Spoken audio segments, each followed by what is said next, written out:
먼저 요한계시록 12장 1절 그리고 고린도전서 15장 54절입니다. 먼저 요한계시록 12장 1절 말씀 다 같이 받들어 읽겠습니다. 시작. 하늘에 큰 이적이 보이니 해를 입은 한 여자가 있는데 그 발 아래는 달이 있고 그 머리에는 12별의 면류관을 썼더라. 아멘. 고린도전서 15장 54절입니다. 시작. 이 썩을 것이 썩지 아니함을 입고 이 죽을 것이 죽지 아니함을 입을 때에는 사망이 이김의 삼킴바 되리라고 기록된 말씀이 응하리라. 이는 하나님의 말씀이니라. 아멘. 오늘 해를 입은 한 여자, 해를 입은 한 여자에 대해서 말씀을 상고하려고 합니다. 해달별에 대해서 지금 계속 말씀을 정리하고 있는데요. 오늘 여기 이제 요한계시록 12장 1절에도 해와 달과 별들이 나와요. 해와 달 그리고 12별이 나오는데 오늘은 해를 입은 한 여자의 초점을 두고 말씀을 상고하려고 합니다. 첫 번째 큰 제목으로 해를 입은 한 여자예요. 해를 입은 여자. 우리가 입다라는 말을 좀 생각을 해봐야 될 것 같아요. 그 입다라는 말을 잠깐 좀 일반적인 측면에서 살펴볼게요. 특별계시가 아닌 일반계시, 그러니까 우리 이 땅에 살면서 여러 가지 사건이나 또는 뭐 TV나 드라마 또 여러 가지 측면에서 단어나 그 일반적인 부분에서도 우리가 찾아볼 수 있는 그 깨달음이 있어요. 깨달음이 있는데 대표적인 게 이 해를 입은 여자인 것 같아요. 왜냐하면 제가 해를 입은 한 여자를 본문 말씀을 고민하다가 늘 떠오르는 이제 제목이 해품달이라는 드라마였어요. 해품달. 예, 근데 제가 보지는 못했어. 제목은 기억나는데 보지는 못했어요. 첫 번째 해품달이에요. 해품달이 플러스자는 어떻게 되죠? 해를 품은 달입니다. 해를 품다. 그러니까 오늘 해를 입은 한 여자와 비교해서 봤을 때는 입다라는 말이 품다라는 말과 비교가 되는 거죠. 그 의미가 같이 연장선상에 있는 것 같아요. 해를 품은 달에 제가 일부러 이제 딱 뒤져봤어요. 해를 품은 달이 어떤 드라마인지 시청률이 되게 높았다고만 얘기를 들었어요. 근데 여기서 해는 누구예요? 해는 임금이죠. 임금이고 왕이에요. 달은 왕비. 왕비 또는 뭐라고 하죠? 왜 중전이라고 하나요? 네. 이런 입장인데, 거기 나오는 그 사람들을 보면은, 대역들, 거기 나오는 어떤 역할을 하는 사람들을 보면, 일단은 한가인 씨에 대해서는 해를 머금은 달이라고 칭하더라고요. 상당히 의미도 있고요. 의미도 있고 되게 뉘앙스가 되게 예뻐요. 느낌이 좀, 저한테는 느낌이 확 오는 것 같아요. 해를 머금은 달. 뭔가 느낌이 확 오지 않으세요? 저는 그런데 해를 머금은 달이에요. 그리고 그 왕을 역할을 하는 김수현 씨는 뭘까요? 좀 반대로 생각한다면 한번 달을 품어준? 그러니까는 이게 왜냐면 하나님의 입장이 어떤 건지 이 말 속에 다 들어가 있어요. 달을 어떻게 할까요? 달을 뭘까요? 달을 그리는 해예요. 저는 이게 하나님 아버지의 심정이 그대로 담겨져 있지 않을까 싶어요. 달을 그리워하는 거예요. 우리가 일방적인 사랑일 수 있어요. 어찌 보면 하나님 아버지 입장에서는 일방적일 수 있는데 늘 우리를 구원하시려고 그렇게 모든 걸 쏟아부으시고 희생하시는 그런 느낌을 여기 그린다는 표현 속에 있지 않을까 싶은 생각이 있고요. 근데 또 다른 대역들이 있습니다. 거기에 이제 일반 그 주변에 또 다른 대역들이 있는데 해에 가려진 슬픈 빛. 이 해에 가려진 슬픈 빛이라는 거는 대역을 봤을 때 이 달을 옆에서 사모하는데 이 해에 가려져서 그걸 품기만 하고 있지 표현은 못하는 그런 역할인 것 같아요. 이 말 속에 다 들어가 있잖아요. 그리고 또 다른 주변 인물이 있습니다. 달을 품고는 거울이에요. 그러니까는 거울은 실체를 보는 게 아니잖아요. 그렇죠? 우리가 저기 그 고린도전서 13장에 보시면 사랑장이라고 하는데 어떻게 되어 있어요? 우리가 나중에 거울 보는 것도 희미하게 보는 게 아니라 얼굴과 얼굴을 보는, 실제로 보는 그런 장면이 있다는 얘기를 하는 것처럼 그런 느낌을 가지고 있어요. 또 이제 마지막 한 가지 더 보자면, 비를 품은 뭐가 있어요? 비를 품은 구름이에요. 구름은 비를 품고 있어야 돼요. 당연히. 그쵸? 근데 이 비를 품은 구름의 역할도, 오늘 본문을 이제 저 얘기하다 보면 구름도 나와야 되거든요. 이 구름도 해와, 그 다음 밀접한 연관이 되어 있어요. 왜? 하나님께서 구름 속에 내 무지개를 두셨다는 얘기도 있잖아요. 그래서 요거는 제가 느낌이 다들 어떤 성경적인 뉘앙스가 살아있어서 재밌다. 그리고 괜찮다 싶어서 지금 이제 소개를 해드렸습니다. 우리가 여기서 중요하게 여겨야 될 거는 어떤 부분일까요? 해를 머금은 달, 그리고 달을 그리워하는. 해.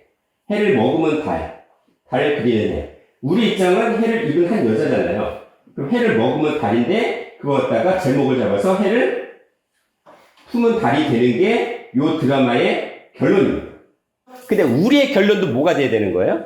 해를 품은 달, 즉 해를 입은 한 여자가 돼야 되거든요. 여기 보세요. 그냥 여자예요, 한 여자예요? 거기는 각자 우리가 돼야 된다는 거예요. 각자가 다 해를 품은 한 여자, 즉 해를 품은 한 달이 되어야 되는 그런 말씀의 의미가 들어와 있습니다. 자, 그 다음에 작은 두 번째로 성은을 입었다 라는 개념을 살펴볼게요. 우리가 그 드라마나 특히 사극 드라마를 보시면 뭐가 나와요? 성은이 나와요. 성은. 근데 이 성은이 있고 또 승은이라는 말이 있어요. 두 가지가 혼용이 돼요. 근데 발음에 따라서 그게 성은인지 승은인지 정확하게 나오지 않을 때가 있는데, 성은은 거룩성자. 그 다음에 은은 은혜 은자예요. 거룩한 은혜죠. 거룩한 은혜인데 이 성은을 그 사전에서는 먼저 어떤 은혜냐면 임금 또는 왕의 은혜예요. 명사로는. 동사 형태는 임금이나 또 왕의 은혜를 있다. 받다. 그런 뜻이에요. 명사형과 동사형의 뜻을 다 가지고 있어요. 그리고 사전에서, 일반 사전에서. 그리고 여기다 또 뭘 붙이냐면, 하나님의 거룩한 은혜라고 하면서, 하나님의 거룩한 은혜를 있다, 받다. 그런 의미로도 일반 사전에 그렇게 나와요. 하나님이라는 칭호가 나오죠. 하나님의 거룩한 은혜. 그렇게 나와요. 자, 여기서 잠깐 얘기하자면, 성은 말고, 은이라는 말이 있어요. 승은. 성을 입었다 하고 승을 입었다 하고 동일한 말인데 뉘앙스의 차이가 분명히 있고 대상의 차이가 분명히 있어요. 분명히 있는데 승은이라는 부분은 받들 승자. 받들고 그리고 높여드린다는 얘기예요. 공경하고 높여드린다. 이런 의미를 가지고 있더라고요. 이게. 받들 승자. 그럼 뭐예요? 하나님, 임금, 왕의 은혜를 어떻게 하는 거예요? 받드는 거죠. 높이는 거죠. 근데 결과적인 의미로 봐서는 뭐냐면 임금 또는 왕의 은혜를 받았다라는 얘기입니다. 두 번째로는 거기 보면은 이제 궁에 보면 궁녀들이 많이 있잖아요. 궁녀들이 많이 있어요. 그래서 궁녀가 임금에게 어떤 사랑이나 총애를 받아서 동침하는 걸 얘기해요. 그걸 승은을 입었다라는 얘기를 하죠. 근데 성경적으로 보면 영적인 뉘앙스로 보면 오히려 승은이라는 의미가, 물론 성은도 마찬가지, 승은이라는 의미가 어찌 보면 해를 입은 한 여자와 관련돼서는 영적인 의미에서는 해를 입은 한 여자가 승은과 비슷한 뉘앙스를 가지고 있다. 그 얘기를 말씀을 드렸고요. 자, 그러면 세 번째로 입었다라는 얘기를 하잖아요. 입었다. 해를 입은 여자라고 할 때 우리가 무슨 태양을 가지고 옷을 만들어 입는 게 아니잖아요. 그쵸? 그러면 입었다라는 표현을 성경에서 어떻게 활용을 하고 있고 선포를 해왔는지 그거를 한번 살펴보려고 하는 겁니다. 자, 일단 성경 속에서 일단 찾아보겠습니다. 성경에서 어떤 걸 입은 존재가 나와요. 창세기부터. 그쵸? 누굴까요? 제가 지금 뭐였어요? 은혜를 입었다라는 얘기를 계속 했잖아요. 하나님의 거룩한 은혜. 임금 왕도 평강의 왕이신 아버지의 은혜니까 은혜를 입었다는 얘기를 계속 했잖아요. 제가 힌트 다 드렸어요? 그러면 은혜를 입었던 처음 존재가 누구예요? 성경에서, 창세기에서? 노아가 첫 번째 노아. 물론 다 나오지만은 노아가 첫 번째 은혜를 입었다라는 표현을 하죠. 창세기 6장 8절 보겠습니다. 그러나 노아는 여호와께 은혜를 입었다. 네. 여호와께 은혜를 입었다라고 번역이 되어 있습니다. 근데 요 한 구절을 통해서 은혜를 입은 게 또는 해를 입은 게 뭔지에 대해서 좀 정리가 될 수 있을 것 같아요. 여기서 은혜라는 말 자체는 해는 이 해는요, 뭐 그냥 일반적인 은총, 은혜, 뭐 호의, 베풀 그 모든 걸 나타내는데 결국 하나님의 사랑이고요. 결론적으로 이 사랑의 결론은 영생이라는 의미를 가지고 있어요.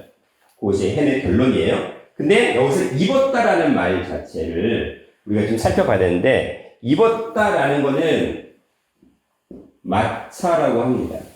마차라는 게 입었다라는 말의 동사에 해당이 되는 건데, 중요한 건 우리가 입었다면 옷을 입다 그런 의미가 있을 줄 알았는데 결국 그게 아니에요. find인데요. 찾는 거예요. 찾는데 거기에 out이 붙으면 어떤 의미가 더 강할까요? 찾아내다, 발견하다. 네, 찾아내다, 발견하다. 그런 의미의 뉘앙스가 되게 강해요. 그 찾아내서 발견을 했어요. 발견했는데 그러면 무엇을 찾았을까요? 노아가 하나님께로부터 뭘 찾았어요? 은혜를 찾았다는 거죠. 그 은혜가 하나님의 사랑이고 하나님의 영생의 말씀인데 그것을 노아가 발견하고 찾았습니다. 발견하고 찾은 거예요. 그쵸? 그래서 발견하고 찾았으면 그냥 가만히 있으면 되나요? 예를 들어서 우리가 땅을 막 뭐 밭을 일구다가 보물이 발견이 됐으면 그냥 냅둘까요? 발견하고? 누구 걸 만들어요? 자기 걸 만들어야 될 거 아니에요, 자기 걸. 그래서 어떻게 돼요? 얻다, 가지다.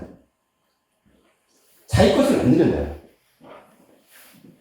근데 이거 갖다 지적인 관점에서 보면 찾아내서 발견하다는 거는 아는 거예요. 알다, 깨닫다, 이해하다. 우리가 입었다라는 개념을 자체를 그냥 옷을 입었다는 개념을 일단은 그걸 걷어내셔야 돼요.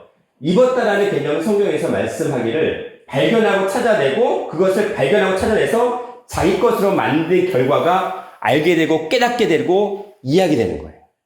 그러니까 뭐예요? 하나님의 사랑과 그 영생의 말씀을 깨닫는 거예요. 결론은. 알게 된 거예요.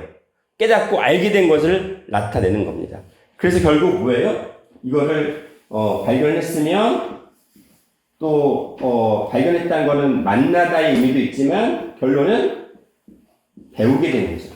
배우게 돼서 알게 되고 깨닫게 됐다라는 의미를 가지고 있습니다. 그럼 적용을 한번 해볼게요. 노아는 여호와의 은혜를 어떻게 된 거예요? 찾아내고 발견하게 됐고요. 그리고 결국 그것을 만나게 되어서 그것을 배우게 됐고 결과적으로 알게 되고 깨닫게 되고 이해하게 됐다라는 거죠. 이렇게 보면은 조금 이제 적용이 되시죠. 해를 입은 여자의 의미가 어떤 뉘앙스로 말씀하셨는지. 우리 창세기 18장 3절 보겠습니다. 가로되 내 주여 내가 주께 은혜를 입었사오면 원컨대 종을 떠나 지나가지 마옵시고. 네, 거기서 누가 하는 말이에요? 그거는 아브라함이 하나님의 은혜가 누구에게 있다? 예, 하나님의 은혜가 주께 있으니까 뭘 입으면 하나님께로부터 은혜를 입었다라고 표현을 한 거죠. 여기서도 마차예요. 마차. 자, 그러면 이걸 좀 더 그 해를 입은 여자에 접근해서 은혜를 입었다라는 개념을 한번 찾아볼게요. 그 대표적인 내용이 룻이에요. 룻과 보아스의 관계 속에서도 그런 내용이 살짝 나옵니다. 룻기 2장 2절 말씀. 네. 모압 여인 룻이 나오미에게 이르되 원하건대 내가 밭으로 가서 누구에게 은혜를 입으면 이를 따라서 이삭을 죽겠나이다 하니 나오미가 그에게 이르되 이를 따라 갈지어다 하네. 그 다음 13절 볼게요. 룻이 이르되 내 주여 내가 당신께 은혜 입기를 원하나이다. 나는 당신의 하늘 중에 하나라도 받지 못하오나 당신이 이 하늘을 의뢰하시고 마음을 기쁘게 하는 말씀을 하셨나이다 합니다. 네, 보세요. 원래 룻의 남편이 있었잖아요. 근데 다 죽었어요. 그리고 이제 룻은 이방 여인이었는데 지금 유다 땅에 와가지고 보아스라는 사람한테 그 어머니부터 보아스에게 은혜를 입어야 된다고 얘기를 해요. 그 나오미, 시어머니인 어머니가 룻에게, 며느리에게 보아스에게 은혜를 입어야 된다라는 얘기를 하면서 그 보아스의 밭에 가서 거기에서 은혜를 입길 바라는 거죠. 입길 바라는데 이게 무슨 얘기예요? 그 이스라엘은 기업을 물은다는 개념이 있어요. 기업을 물은다. 예를 들어서 그 기업을 물은다는 개념은 만약에 어떤 한 가정이 유대의 한 가정이 남편들이 다 죽었어. 근데 며느리가 그러면 혈통이 다 끊어지는 거잖아요. 그러면 가장 가까운 친족이 어떻게 해요? 그 가정의 혈통을 이어가게 만들어줘요. 예를 들자면 보아스보다 더 가까운 친족이 있었는데 그 사람 전부 다 포기를 했습니다. 보아스가 남았어요. 그럼 보아스가 룻과 결혼을 해서 아들 낳으면은 그거는 누구의? 예. 쉽게 말하면 그 나오미의 가정의 혈통을 이어가게 만드는 그런 족보예요. 그게 기업을 물은다는 개념이죠. 그게 은혜를 입다는 개념으로 여기서는 적용이 되고 있어요. 그러니까는 보아스가 나중에 이 예수님이 이 땅에 오시는 그 예수의 족보에 또 조상으로 등장이 되잖아요. 근데 거기에 은혜를 입다는 개념으로 계속 등장을 한다는 거죠. 은혜를 입다. 자, 역대하를 볼게요. 역대하 6장 41절이요. 여호와 하나님여 들어가사 주의 능력이 개와 함께 주의 떠난 처소에 계시옵소서. 여호와 하나님여 영컨대 주의 제사장으로 구원을 입게 하시고 또 주의 성도로 무게를 기뻐하게 하옵소서. 자, 여기 은혜와 구원이라는 개념이 같이 나오죠.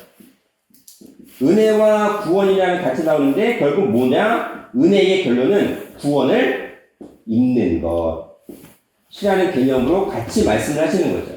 우리가 하나님의 은혜를 입는다는 것은 구원을 입는 것이고 구원을 받는다는 개념으로 말씀을 하시는데 룻 여기도 마찬가지예요. 룻은 이방 여인입니다. 이방 여인인데 보아스는 정확하게 혈통적으로 그렇고 유대인이에요. 그쵸? 유대인이 보아스를 통해서 이방 여인인 룻이 여자가 어떻게 되는 거예요? 그 유대의 족보에 편입하게 만드는 역할을 하는 거잖아요. 그렇잖아요. 그게 은혜를 입는 거잖아요. 좀 확대해서 적용을 해볼게요. 우리는 죽는 존재들이죠. 그러면 하나님의 자녀들이 아니에요. 하나님의 자녀들이 죽으면 안 되는 게 맞잖아요. 그게 상식이잖아요. 근데 우리는 죽는 걸 상식으로 여기고 있잖아요. 그렇게 여기면 안 되는 거예요. 그게 상식이 아닌 거예요. 죽지 않는 게 상식인데 다 죽는 걸 상식으로 여기고 있어요. 그래서 지금 그 죽는 것은 사단의 영역이거든요. 사단망이 붉은 영의 영역이에요. 하나님의 영역은 죽음이 없어야 되는 거죠. 영생의 영역이에요. 그래서 하나님께서 우리를 어떻게 해요? 하나님의 영역으로 편입을 시키기 위해서 뭘 입히신다는 거죠? 은혜를 입히신다는 겁니다. 그게 구원이에요. 그게 구원이에요. 그 얘기를 지금 계속 하고 있는 거죠. 자, 느헤미야 볼게요. 느헤미야 1장 11절입니다. 주여 구하오니 귀를 기울이사 종의 기도와 주의 이름을 경외하게 기뻐하는 종들의 기도를 들으시고 오늘날 종으로 형통하여 이 사람 앞에서 은혜를 입게 하옵소서 하니 그때 내가 왕의 술 관원이 되었습니다. 네, 은혜를 입게 하옵소서. 은혜를 입게 하옵소서. 자, 로마서로 넘어갑니다. 로마서 1장 7절이요. 로마에서 하나님의 사랑하심을 받고 성도의 부르심을 받은 모든 자에게 하나님 우리 아버지와 주 예수 그리스도로 하여 상강이 있기를 원합니다. 네, 은혜를 입는다는 개념이 뭘 입어요? 결국 하나님의 사랑이에요. 하나님의 사랑. 하나님의 사랑하심을 입는 거다라고 얘기를 하고 있습니다. 한 구절만 더 찾아보겠습니다. 디도서 3장 7절입니다. 우리로 저의 은혜를 힘입어 의롭다 하심을 얻어 영생의 소망을 따라 후사가 되게 하려 하심이라. 보세요. 우리를 은혜를 입는다는 개념이 결국 뭐예요? 영생의 소망. 영생이라는 소망을 얻게 있어서 하나님의 후사가 되게 하신다는 결론이죠. 그래서 제가 은혜를 입는다는 건 하나님의 사랑, 영생, 하나님의 사랑과 영생의 말씀으로 우리를 하나님의 자녀로 편입시키긴다는 그러한 개념으로 얘기를 하고 있다라는 겁니다. 그게 은혜의 개념이에요. 은혜의 목적이고 결론입니다. 자, 그러면 요거를 하나님께서 은혜를 입는다는 개념을 또 어떻게 확장을 하셨냐면 네 번째 네 번째, 구름을 입었다. 구름을 입었다는 개념을 통해서 은혜를 입었다는 개념을 깨닫게 하시고 있습니다. 요한계시록 10장 1절이에요. 내가 또 보니 힘센 다른 천사가 구름을 입고 하늘에서 내려오는데 그 머리 위에 무지개가 있고 그 얼굴은 해 같고 그 발은 불기둥 같으며. 네. 여기에 누가 등장해요? 힘센 다른 천사죠. 이게 일반적인 천사의 개념이라는 거예요? 아니라는 거예요? 아니라는 개념이에요. 천사가 아니라는 거지. 그래서 다르다는 거지. 별다르다, 특별하다. 근데 거기에 또 무슨 의미가 들어가 있어요? 힘세다. 이 힘세다는 개념이 그냥 힘세다, 스트롱의 개념이 아니고 올마이티. 그러니까 전능의 개념의 힘세는 개념이에요. 아주 전능하신 별다른 천사를 일반적으로 알고 천사는 별다른 차원의 그런 존재인데 결국 누구를 가리키냐? 예수님이죠. 재림주로서의 예수님을 가리켜요. 자, 근데 재림주로서의 예수님이 지금 표현을 하는데 뭐 입었다고요? 구름을 입었어요. 구름을 입었어. 이 무슨 말일까요?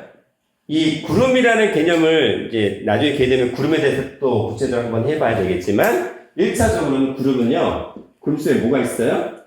네, 구름 속에 일단은 구름이라는 존재는 수증기잖아요. 네, 근데 이 땅으로부터 수증기인데 어떻게 돼요? 이 수증기를 전부 다 끌어올려지게 되면 어떻게 돼요? 아주 깨끗한 수증기만 올라가서 그것이 뭉쳐져서 구름을 형성하지요. 구름을 형성해 나중에 그게 꽉 차면 어떻게 돼요? 다시 비가 내려지는 거잖아요. 근데 그 과정에 누가 있어야 돼요? 해가 없으면 그 과정을 어떻게 이룰 수가 없다는 거죠. 그렇죠? 없는데 그 과정 중에 이 구름 속에 또 뭐가 있다고 말씀하셨냐면 하나님의 무지개를 두셨다고 창세기 9장에서 말씀을 하고 계십니다. 자, 그러면 힘센 다른 천사를 얘기를 하시는데 왜 여기에 구름을 입었어요? 근데 또 하늘에서 내려왔어요. 그렇죠? 하늘에서 내려왔고 그 다음 그 얼굴 뭐 같다고요? 해 같대요. 그리고 그 머리 위에는 또 뭐가 있다고요? 무지개가 있대요. 왜 이런 설명을 하실까요? 아니 그냥 재림주를 얘기하시면 되는데 하늘에서 내려왔고 그 얼굴에 해 같고 또 그 머리에는 무지개가 있고 구름을 입었다. 왜 이런 설명을 구체적으로 하실까요? 그냥 재림주라고 하시면 될 텐데 이 얘기를 하시는 이유가 뭘까요? 네? 하나님의 모습이 그렇다. 그래가지고 어떤 분은 이런 해가 있어요. 그림을 이제 실제로 그렇게 그리시는 거야. 실제로 이 얘기를 하시려는 걸까요?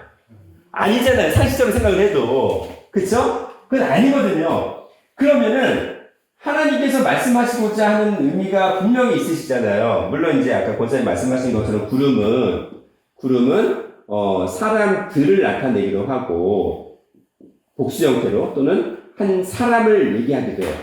단수 형태로 두 가지가 다 있어요. 사람들이냐 사람이냐 그런 의미가 있는데 일단은 구름에 대해서는 어떤 사람의 모습을 나타냅니다. 일단은 하나님께서 영이신 하나님이 사람으로 오셨어. 근데 널리 보는 그냥 일반적인 사람이 아니라 뭐다?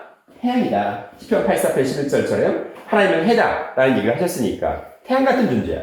그리고 그분은 소속이 어디예요? 땅이 아니라 하늘이야. 근데 무지개라는 건 뭐예요? 너희를 구원하실 7 말씀을 가지고 오시는 창조주 하나님이다. 그 얘기를 하고 있어요. 그러나 그것도 맞는 말씀인데 중요한 건 구체적으로 이 얘기를 하신 이유가 뭘까라는 거죠.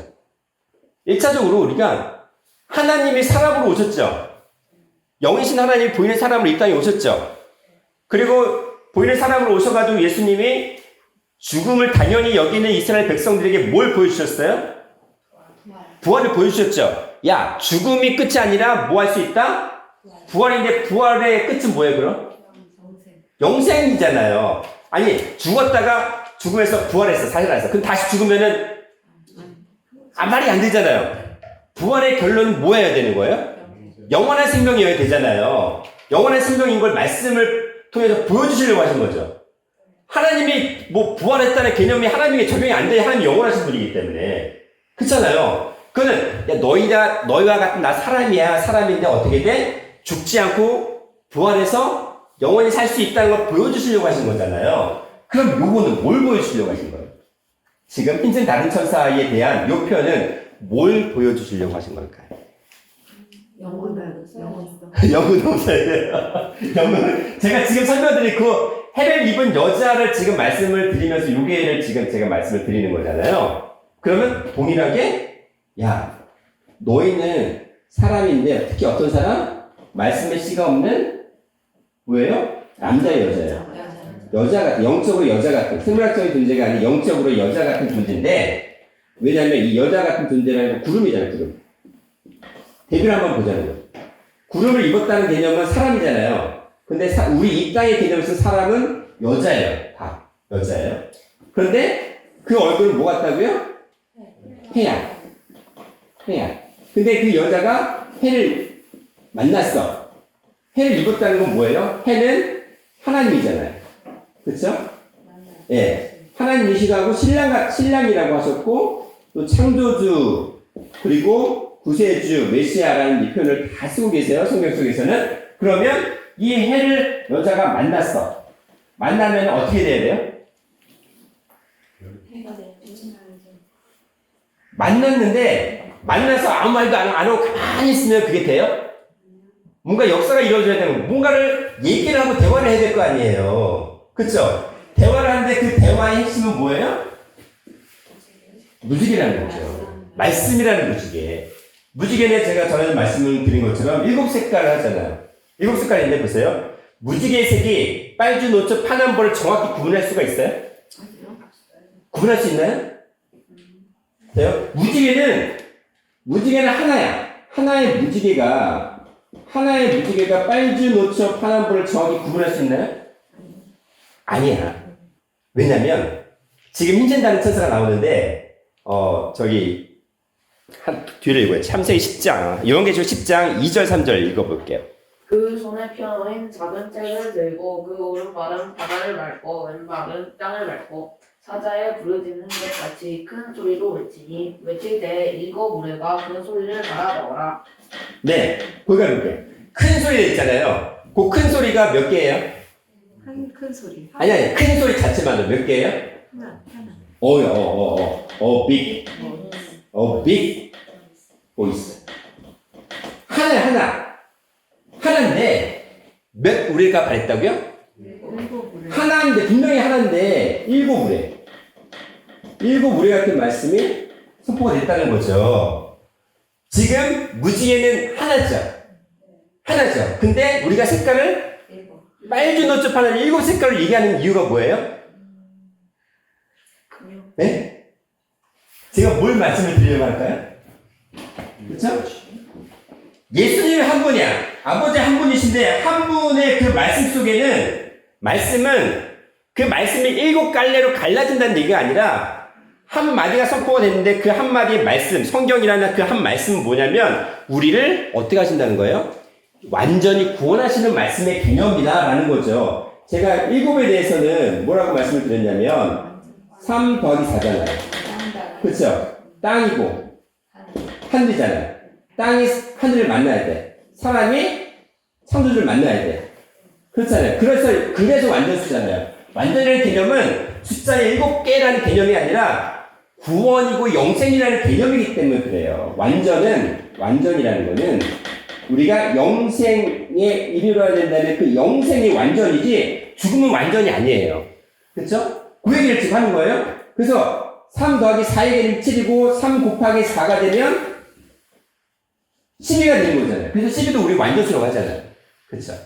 그러니까 뭐냐면 한 분이신 예수님의 말씀 하나 자체는 그 말씀이 우리를 완전히 구원하시는 영생의 말씀이다라는 것을 강조한다는 개념이죠.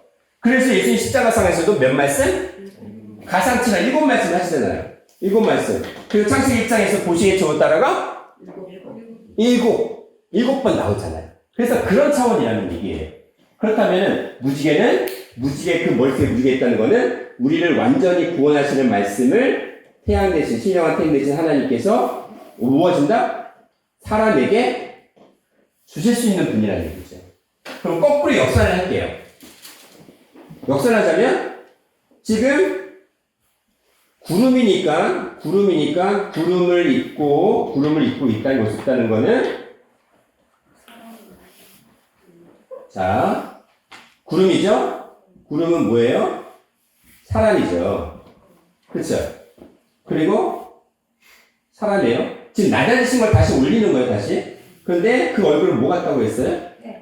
해 같다고 했잖아요. 근데 해는 결국 뭐예요? 하나님이시잖아요. 그렇죠? 구름을 입어서 사람으로 오셨는데 그거는 우리가 똑같은 사람을 낮아지신 거고, 근데 그분이 알고 보니까 뭐예요? 하나님. 근데 그분이 말씀을 하시는 거 보니까 뭐예요? 무지개라는 말씀인데 그게 뭐예요, 결국? 우리를 완전히 구원하시고자 하는 영생의 말씀인 거잖아요. 영생의 말씀이에요? 그러고 보니까 이 영생의 말씀을 깨달으니까 어떻게 돼요, 우리가? 소속이? 하늘. 하늘이 되어진다는 얘기예요. 그래서 이 땅에서 우리가 뭐가 되는 거예요? 이 땅인데, 우리는 지금 땅에 있지만 우리가 뭐가 되는 거예요, 갑자기? 예, 하늘이 되는 거예요. 그래서 우리의 시민권은 어떻게 되어 있는 거예요? 땅이 아니라 하늘 시민권자가 되어버리는 거죠. 그 얘기를 지금 여기 말씀하시는 거예요. 그러니까 이거를 요한계시록 12장 1절로 보자면 여자가 나와요. 여자가 나오는데 뭘 입었어요? 해를 입었어요. 해를 입고 보니까 그 결과가 뭐가 돼요? 해를 입어서 뭘 하게 되면 달을 발바닥 밑에 두게 됩니다. 그러니까 어둠을 이겼어요. 뭘로 이겼어요? 말씀으로 이긴 거예요. 말씀으로. 그래서 우리 그게 뭐가 돼요? 결과적으로? 요한계시록 12장 1절의 첫 번째 등장하는 말이 뭐예요? 하늘에 이게 바로 하늘에서 가장 큰 이적이다, 사건이다, 하늘에서 가장 큰 표정이고 표시다라는 얘기를 하고 있는 거잖아요. 그래서 하늘 얘기 나오는 거예요. 그쵸? 그러니까 예수님의 모습을 통해서, 재림주의 모습을 통해서 우리가 거꾸로 이렇게 올라가서 성장을 하라는 얘기를 하시는 거죠. 예. 역산을 해야 되는 거예요, 역산을. 역산이라는 표현이 정확할지 모르겠지만 여기서는 어쨌든 그런 관계를 가지고 있다는 겁니다. 결국 그래서 우리는 뭘 입어야 되느냐? 해를 입은 것의 결과는 하늘에서 가장 큰 사건이고 표시고 이적이라는 얘기를 지금 하고 있습니다. 그래서 근데 그 사건이 뭐예요? 각자 한 여자, 한 사람, 여기 계시나 각자 한 분 한 분이 말씀에 신령한 태양에서 하나님의 아버지의 말씀을 받아서 깨닫는 그 순간이 뭐가 되는 거예요? 하늘에서 가장 기뻐하는, 아버지가 기뻐하시는 큰 이적 같은 메가스, 큰 이적. 우리가 메가처치 하잖아요. 메가 크다는 얘기를 메가라는 말로 붙이잖아요. 그런 뜻이에요, 메가. 크다. 메가. 가장 크다는 거예요. 가장 큰 표시고 표징이고, 그리고 그런 사건이라는 얘기를 하고 계십니다. 자, 그 얘기를 지금, 이제, 그 영생이라는 측면에 대해서 그 얘기를 있는 것을 영생의 측면에서 정확하게 다시 한번 얘기를 해주는 게 있습니다. 그래서 큰 두 번째로 땅이죠. 땅의 장막이 어떤 장막을 입을까요? 땅이니까 하늘의 장막을 어떻게 할까요? 장막을 입는다. 근데 입는데 좀 더 덧입는다. 고린도후서 5장 1절부터 4절입니다. 이 땅에 있는 우리의 장막 집이 이루어지는 하나님께서 지으신 집, 곧 손으로 지어진 것이 아니요 하늘에 있는 영원한 집이 우리에게 있는 줄 아나니, 과연 우리가 여기 있어 탄식하며 하늘로부터 오는 우리 처소로 던지기를 간절히 소망하니 이렇게 입으면 벗은 자들로 발견되지 않으려 함이라. 이 장막에 있는 우리가 짐진 것 같이 탄식하는 것은 먹고자 함이 아니요 오직 던지고자 함이니 죽을 것이 생명에게 힘받게 하여 함이라. 아멘. 감사드립니다. 지금 보면 땅에 있는 장막 나오죠. 땅의 장막은 뭘 나타낼까요? 예. 사람의 육신이에요. 사람의 육신. 육신이죠. 땅의 장막이 무너진다는 건 죽음인데 이 무너진다는 개념, 육신적인 죽음도 말씀하지만 영적인 죽음도 같이 말씀을 하시는 거예요. 또는 영적인 죽음은 어떤 죽음이냐면 말씀을 떠나서 일어나는 영적인 죽음도 있지만 내 자신이 전부 다 어떻게 되는 거예요? 이 세상의 모든 것들이 다 비워지는 거. 내가 죽는다는 개념은 육신적으로 죽는다는 개념 이전에 내 속에 있는 영의 그 세상적인 모든 것들이 다 비워져서 없어지는 걸 나타내는 그런 영적인 죽음이에요. 두 가지가 있어요. 긍정적인 측면과 부정적인 측면 두 가지 뉘앙스가 있는데 여기서 땅의 장막이 무너지면이라는 개념은 지난번에 제가 세례 요한을 말씀을 드릴 때에 예수님은 흥하여야 되겠고 나는 쇠하여야 하리라는 그런 측면에서 보시면 돼요. 그런 측면에서 보시면 돼요. 땅의 장막이 무너집니다. 쇠하여집니다. 그렇죠? 쇠하여지면 뭘 입는다고요? 하나님께서 직접 지으신 거죠. 지으신 집인데 그 지으신 집은 어떤 거예요? 하나님께서 지으신 집인데 사람의 손이 아니에요. 사람의 손으로 지은 게 아니라는 거죠. 그거는 어떤 거다? 하늘에 있는 어떤 집? 하늘에 있는 영원한 집이에요.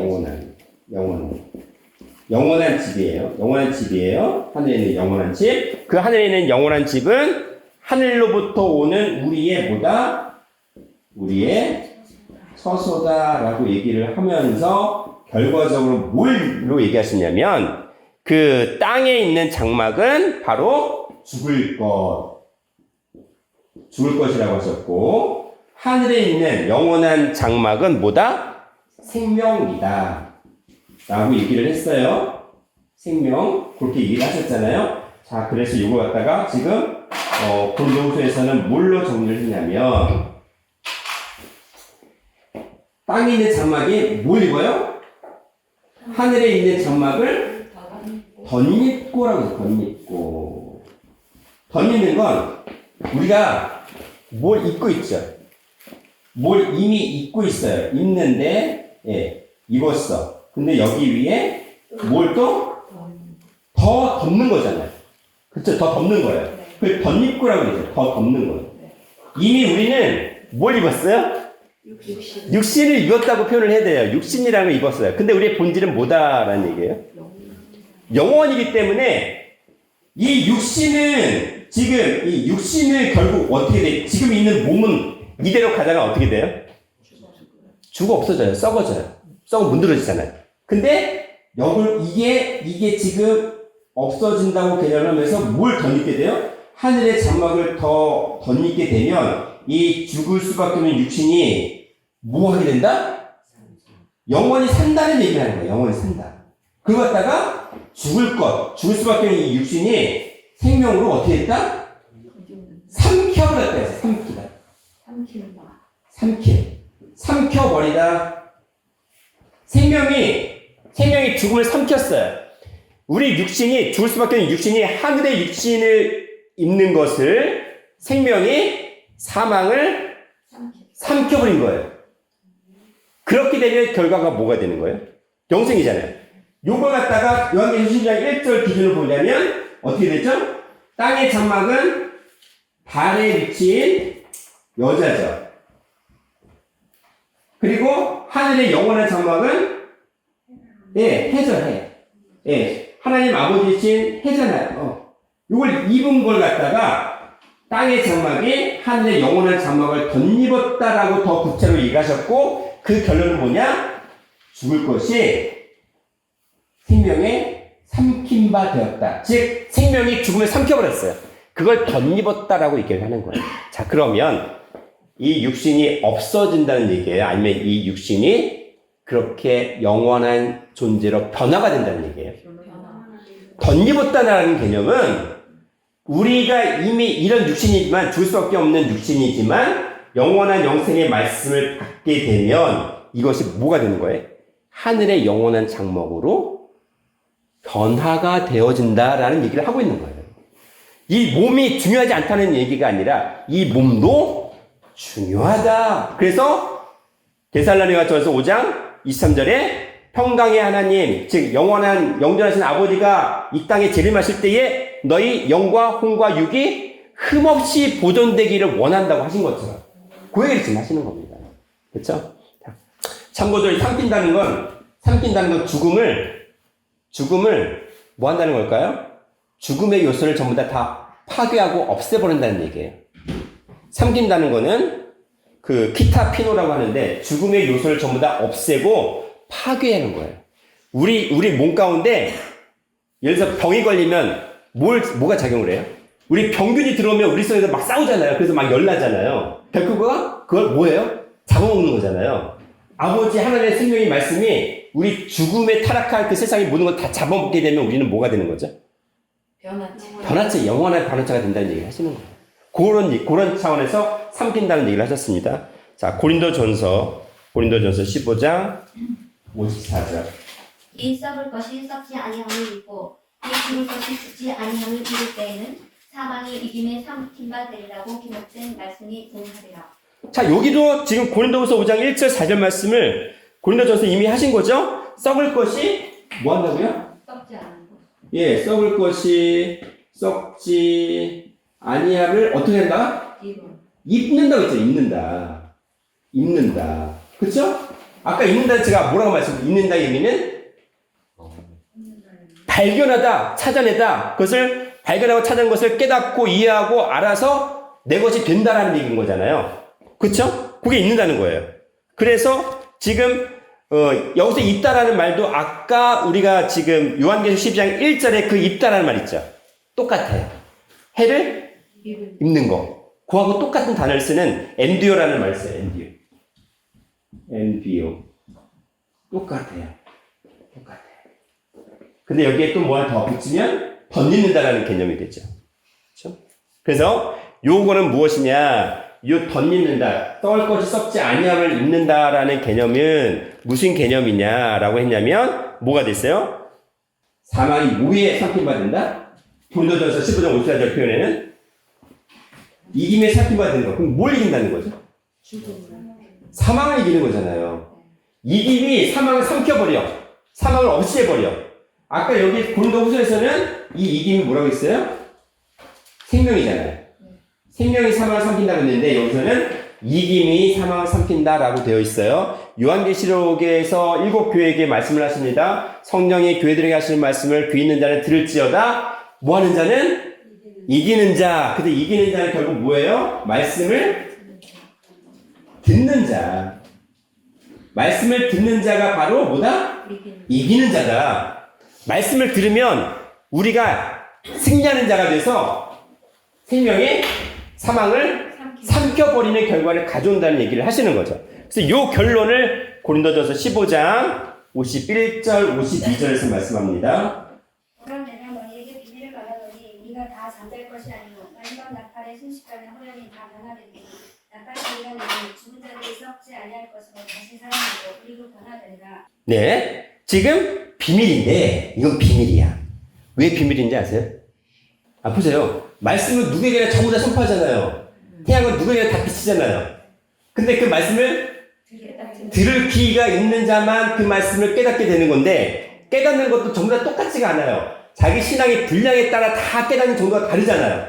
그러니까 비밀이에요. 그래서 말씀을 받는 자밖에는 깨닫는 자밖에는 몰라요. 다 신앙이 똑같지가 않거든. 다 몰라요. 그래서 비밀입니다. 너에게 비밀을 말할 건데 우리가 다 잠잘 것, 죽는 것이 아니야. 마지막 나팔, 즉 마지막 아담으로 오신 나팔은 말씀이잖아요. 마지막 아담으로 오신 재림주 아버지의 말씀을 너희가 다 듣게 되면, 깨닫게 되면 다 어떻게 돼요? 후련히 갑자기 순식간에 어떻게 됩니까? 변화다. 지금 뭐냐면 생명이, 이김이 사망을 삼키는 말씀을, 변화 말씀을 깨닫는 순간이 뭐다? 변화다. 그래서 나팔 소리가 나매 죽은 자들이 썩지 않을 것을 다시 살고 우리도 변화하리다 라는 얘기를 하고 있습니다. 결국 해를 입었다라는 건 결국 뭐다? 영원한 태양 되신 하나님 아버지의 변화 말씀을 만나서 깨닫고 그것을 발견하고 그것을 우리가 온전히 아는 거예요. 아는, 야다라는 말씀이에요. 야다. 온전히 아는 거, 깨달아 아는 거예요. 깨달아 아는 거다. 그렇게 되면 변화에 이르는 비밀을 너희가 소유할 수 있다라고 얘기를 하시는 겁니다. 그래서, 요것이 무엇이냐면, 요것이 바로, 요한계시록 12장 1절에, 는 하늘에서 큰 이적이라고 했는데, 이것을 예레미야에서는 다른 측면에서 얘기를 하세요. 하늘의 큰 이적을 세상에서 이 땅에 창조한 하나님의 새 일이라고 얘기를 했습니다. 새 일이라고 하면서 하늘에 큰 이적이 있는 데를 예레미야 선지자는 세상에서 창조한 새 일인데 그것이 바로 여자가 남자를 아는 사건이라고 얘기를 하십니다. 예레미야 31장 22절입니다. 생각한다. 내가 어느 때까지 공허하겠느냐. 여호와가 새 일을 세상에 창조하신다니 그 여자가 남자를 아느니라. 네. 지금 여호와가 뭘 행해요? 새 일을 여호와가 새 일을 행하시는데 어디에? 세상에 세상에. 이 세상은 땅이에요, 땅. 이 땅은 어떤 땅이냐면 창세기 1장 2절에 어떤 땅? 에레츠에 해당하는 그 땅이에요. 공허 혼돈 흑암이 깊으면은 그 타락한 심령의 땅입니다. 거기에 새 일을 행하십니다. 새 일을 행하는데 그 새 일의 내용이 뭐냐고요? 뭐라고요? 여자가 누구를 안나요? 남자를 안는다. 이게 새 일이에요. 이 땅에 가시는 새 일이 여자가 남자를 안는 사건이에요. 무슨 얘기일까요? 그냥 뭐 여자가 남자를 이렇게 뭐 사랑해서 안는 거예요? 그럼 뭘까요? 지금 요한계시록 10장 1절 보면 여자는 여자잖아요. 그 남자는 누구예요 그럼? 해죠. 그쵸? 안는다는 그러면 입는다. 이게 표현될 수 있지 않아요? 그렇죠. 여자가 예레미야 선지자는 하나님께서 우리 이 인류 역사권에 행하시는 새 일이 뭐냐면 여자가 남자를 안는 사건이에요. 근데 그걸 요한계시록 12장에서는 하늘의 큰 이적이라고 했어요. 지금 예레미야 선지자는 새 일이라고 했던 걸 요한계시록에서는 하늘의 큰 이적이라고 얘기를 했죠. 그리고 새 일은 여자가 남자를 안는다라고 했는데 요한계시록에서는 여자가 해를 입는다라고 얘기를 한 거죠. 그렇죠. 여기서 여자는 네케바라고 합니다. 네케바예요. 뭐냐면 구멍이 뚫려 있어. 또는 뚫리다. 뭘 얘기일까요? 공허하고 혼돈하고 그렇죠? 흑암이 깊으면 그 심령이 그게 공허한 거예요. 그게 여자예요. 여자가 이슈하는 여자는 또 여자 남자 다 똑같지 않아요. 히브리 단어가 다 달라요. 여자 구멍이 펑 뚫려 있어. 공허한 존재야. 혼돈한 존재야. 흑암이 깊으면 그런 존재가 바로 여자라는 영적인 여자라는 거죠. 그렇죠? 남자는 뭐예요? 게베르 또는 조금 게베르 이렇게 얘기하는데 게베르는요 승리자예요. 승리자. 이기는 자. 그리고 그래서 되게 아까 제가 힘센 다른 천사 나오잖아요. 그처럼 용감한 자인데 용사예요. 용사. 아주 큰 용사예요. 큰 용사를 가리켜. 이기는 자고 승리자예요. 남자는 승리자예요. 뭘 승리한다는 거예요? 뭘 이긴다는 거죠? 죽음을 이기는 자예요. 근데 여자가 해를 입으면 죽음을 이기죠. 죽음을 아까 삼킨다고 했잖아요, 생명이. 여자가 남자를 안으면 뭐 한다는 얘기예요? 여자도 남자가 되는 거 아니에요? 승리자가 된다는 얘기예요. 죽음을 이기는 존재가 된다는 얘기를 하는 거예요. 그래서 안는다는 개념 자체를 우리가 일반적으로 다 이 얘기 아시죠? 사바브. 예. 우리가 사비브 하잖아요. 근데 그건 명사 형태고, 이거 사바브가 동사인데, 이게 안는다에 해당하는 건데, 이게 불러진치다는 개념뿐만 아니라, 어떤 의미도 있냐면, 돌이키다는 의미예요. 돌이키다는 건 방향을 어떻게 하는 거예요? 갔던 방향을 죽음으로 치닫던 그 방향을 어떻게 해요? 완전히 돌이켜서 생명으로 사망의 방향을 생명의 방향을 완전히 돌이키는 거예요. 그게 앉는다라는 표현을 하는 거예요. 그냥 끌어안는데 이런 개념이 보다는 돌이킨다는 개념이 더 강해요. 여기서 이 본문에서는 여기서는 그래서 돌이켜서 방향을 바꿔서 돌아오는 거죠. 그것을 뭐 영어로 표현을 하자면 턴어바웃이라는 개념을 돌이키는 개념을 턴어바웃 이것보다 더 좋은 표현이 컴백이 좋을 수도 있는데 턴어바웃도 어떤 방향을 약간 방향을 돌이키는 개념이기 때문에 컴백은 약간 방향이라는 그런 뉘앙스는 없고요. 턴어바웃하면 방향을 돌이킨다는 개념이 있어서 네, 방향을 완전히 격하게 어떻게 돌이켜 선회를 해서 누구에게로? 남자에게 하는 겁니다. 남자에게 하는 겁니다. 생명에게로 향하는 겁니다. 그게 여자가 남자를 안는다라는 개념으로 예레미야 선지자는 얘기를 하셨습니다. 그 결과가 뭐다? 승리자가 되는 거다라고 되셨죠. 왜 승리자냐면 하나님께서 죽음을 이기셨잖아요. 세상을 이기셨잖아요. 그래서 우리에게 그 이김을 우리에게 주시는 거예요. 아까 이김이 사망을 삼킨다고 했던 것처럼 하나님께서 이기셨기 때문에 우리가 그분을 믿으면 그 이김을 통해서 우리도 사망을 이길 수 있다는 거죠. 요한복음 16장 33절 이것을 너희에게는 너희로 내 안에서 평안을 누리게 하려 합니다. 세상에서는 너희가 환난을 당하거나 이기하나 내가 세상을 이기었노라 하십니다. 예수님이 이미 세상을 이겼어요. 이 죽음 사망을 이겼기 때문에 담대하라. 예수님 믿기만 하면 너희는 이미 승리자가 된다라는 거죠. 말씀으로 이긴 자가 되는 거죠. 그러면 평안을 누릴 수 있다는 겁니다. 평강의 왕이신 완전한 평안인 영생을 누릴 수 있다는 얘기를 하시는 겁니다. 요한일서 4장 3절부터 4절. 예수를 시인하지 않는 영마다 하나님께 속한 것 아니니 이것이 곧 적그리스도의 영이니라. 우리라 한 말을 너희가 들었거니와 지금 벌써 세상에 이르노라. 자녀들아 너희는 하나님께 속하였고 또 그들을 이겼나니 이는 너희 안에 계신 이가 세상에 있는 자보다 크시니라. 예수를 시인하는 말씀을 시인하지 않고 부인하고 그런 자들 전부 다 하나님께 속한 것이 아니라 적그리스도의 영인데 우리는 누구에게 속했어요? 하나님께 속했기 때문에 누구를 이긴 거예요?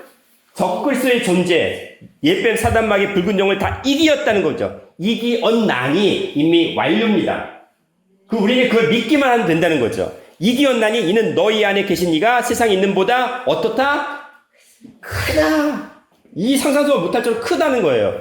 이렇게 이기는 존재가 여자가 남자를 안는 존재가 되고 그것이 바로 하나님께서 이 땅, 내 마음 심령 땅에 행하신 새 일이라는 거예요. 새 일. 그게 예레미야 선지자가 말씀하신 새 일이에요. 그게 새 일이고 그 새 일은 어디에서 일어났어요? 땅이 아니라 땅 차원이 아니라 하늘의 가장 큰 기사 이적이라고 요한계시록 12장 1절에 얘기했고 그 결론이 우리가 얘기하는 새로운 피조물 얘기를 하잖아요. 그쵸? 고린도후서 5장 17절 다 같이 읽겠습니다. 시작.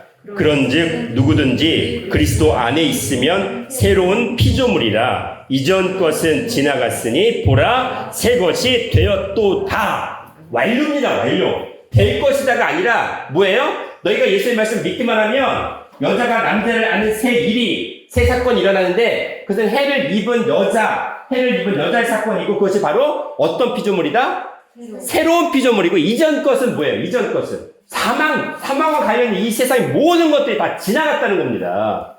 그렇게 믿기만 하면 된다는 얘기를 하는 거예요. 그래서 우리는 뭐예요? 옛 것입니까? 새 것입니까? 새 것이죠. 그 새 일을 행하시는 새 것이 됐는데 그것은 바로 여자가 남자를 아는 사건, 즉 여자가 해를 입은 사건이 되어진다는 거죠. 그것이 하나님께서 가장 기뻐하시는 하늘의 가장 큰 기사 이적이라고 말씀을 하셨잖아요. 그것이 하나님께서 가장 기뻐하시는 가장 큰 기사 이적입니다. 가장 큰 징표고 표시고 그리고 사건이에요. 하나님의 구속의 사건이에요. 그래서 하늘에서 가장 기뻐하신다는 겁니다. 말씀을 듣는 그 여러분 한 분 한 분을 가장 기뻐하시는 사건이 바로 해를 입은 사건이에요. 여자가 남자를 아는 사건이고 새로운 피조물이 된 사건이라는 것을 지금 말씀하시는 겁니다. 신령한 해를 입은 그런 여자가 되시고 그리고 새로운 피조물이 열매가 되실 줄 믿고 하나님의 이름으로 축원하겠습니다. 기도합니다. 사랑과 은혜가 충만하신 아버지 하나님, 태초의 말씀, 창세 전의 말씀을 우리에게 허락하셔서 우리가 타락한 창세 이후의 역사에 속하지 아니하고 영원히 영원한 말씀으로 인하여 타락 전에 창세 전의 말씀으로 새 생명을 입게 하시니 감사를 드립니다. 영생의 말씀으로 우리 심령이, 우리 가족이, 우리가 처한 사업터가, 그리고 이곳이 아버지의 말씀으로 새롭게 변화되어지는 새 성전이 되게 하시고 새로운 피조물이 되게 하여 주시옵소서. 감사드렸고 사랑과 은혜가 충만하신 예수님 이름 받들어 기도드리옵나이다. 아멘. 감사드립니다. 함께 이거 말씀 올려드립니다. 감사합니다. 감사합니다.